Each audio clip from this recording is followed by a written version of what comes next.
Seburuk-buruknya orang ternyata masih ada kebaikan di dalam hatinya. Itulah kenapa Gus Miftah sering mengatakan orang baik dan orang jelek itu bedanya tipis. Sebaik-baiknya orang pernah berbuat jelek dan sejelek-jeleknya orang pernah berbuat baik. Saya kasih contoh, saya masuk di dunia malam bersama mbak-mbak di dalam.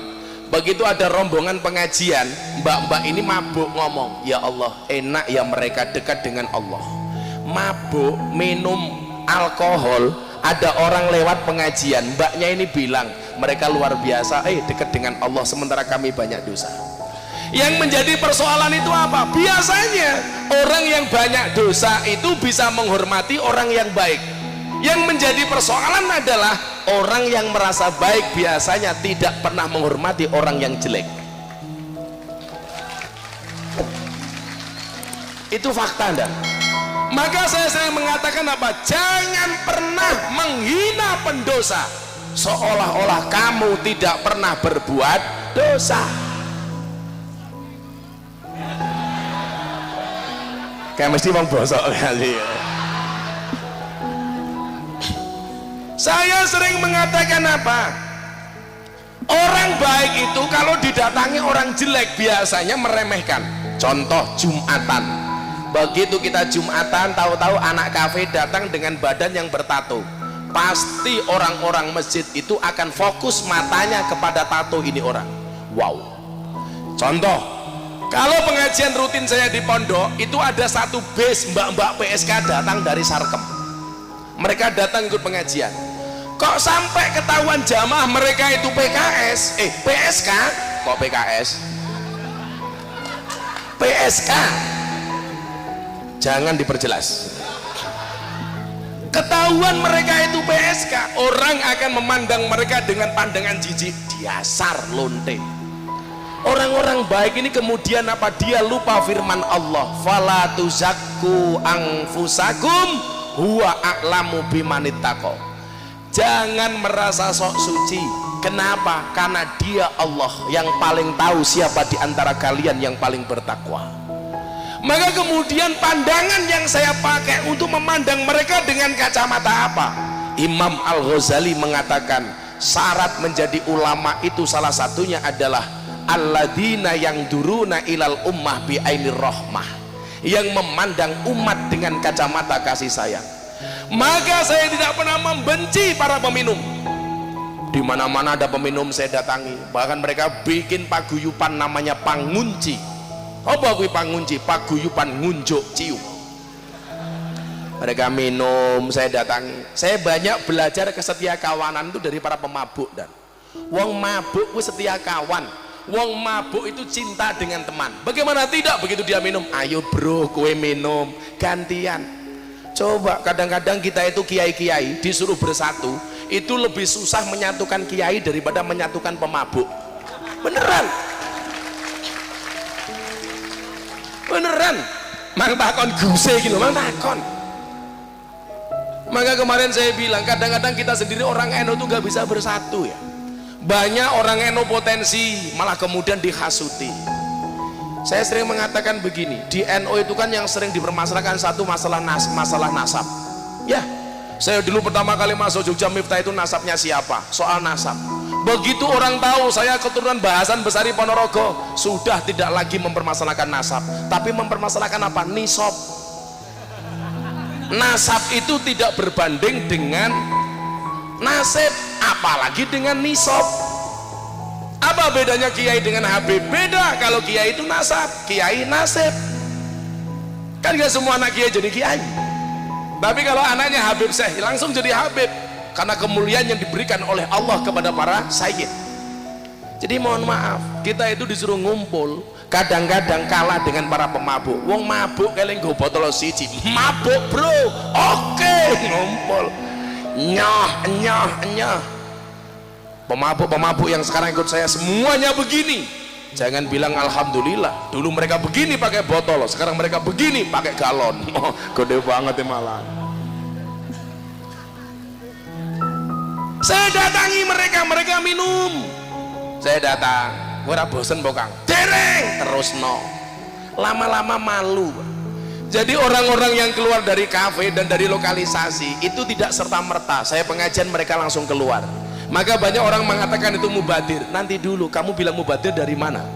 Maka ketika saya interview di televisi, ada kiai bilang begini, dakwah Miftah di dunia malam itu memalukan. Jawaban saya apa?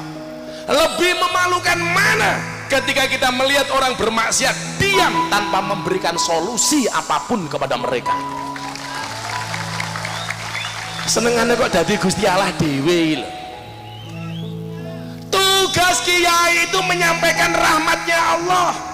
Maka mohon maaf, relasi kiai itu siapa? Malaikat Jibril menyampaikan rahmat. Kalau tugas kiai itu menghabisi umat, jangan berkorelasi dengan Jibril, tapi korelasilah dengan Israel. Pateni wae kono, kan begitu.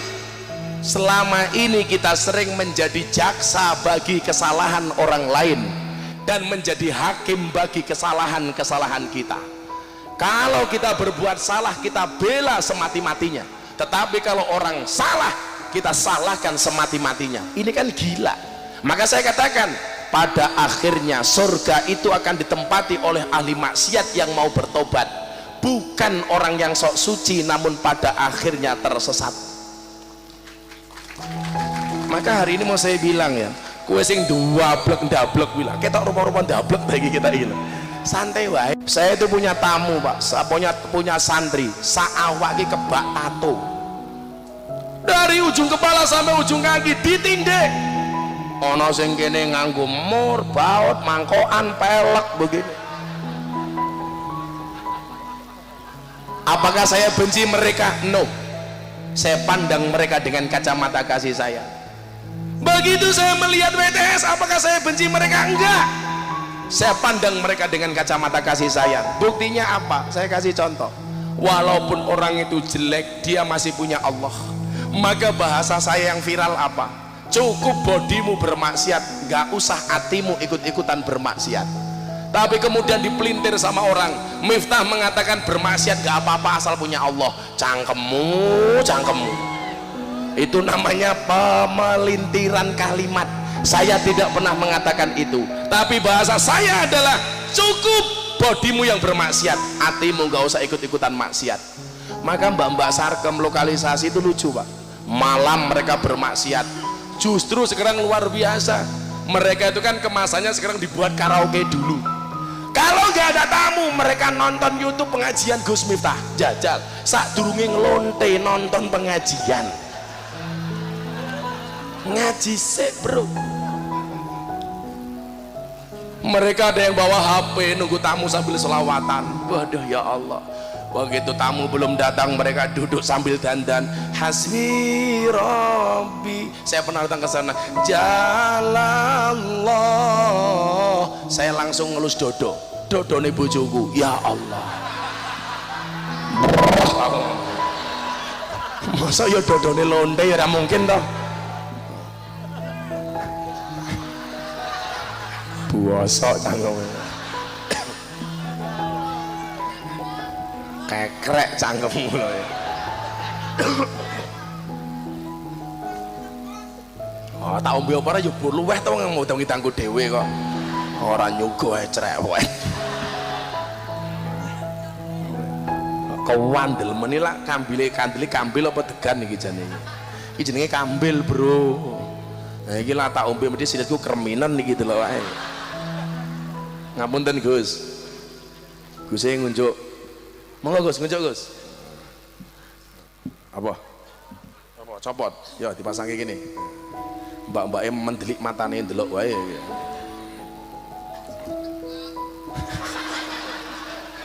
Cang.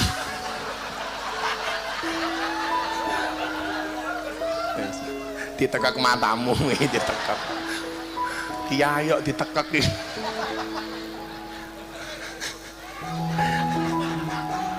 Teror saya.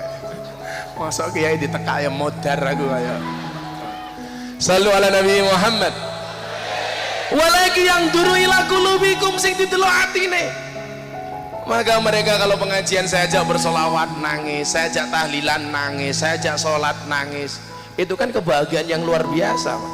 Kenapa kemudian saya tetap melakukan secara istiqomah menghampiri mereka, menyayangi mereka? Karena saya meyakini mereka tidak akan pernah menjadi PSK selama-lamanya. Kalau toh kemudian mereka menjadi PSK selama-lamanya, mau, saya yakin tamunya nggak mau. Ah, ternyata tamunya modern di sini, keracunan, susu kada luar sah.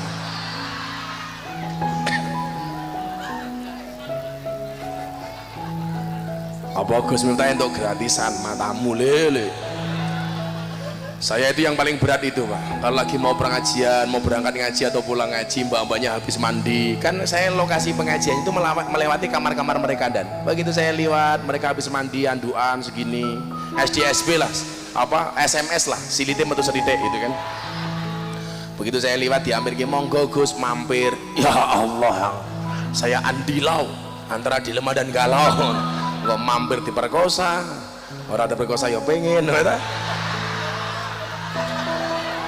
terus itu jujur Gus 15 tahun ngaji sama PSK pengen apa enggak? Saya jawab ya pengen aku, normal aja aku. Terus pripun ya ngempet aku, mosok kiai ngacengan aku ya ngono.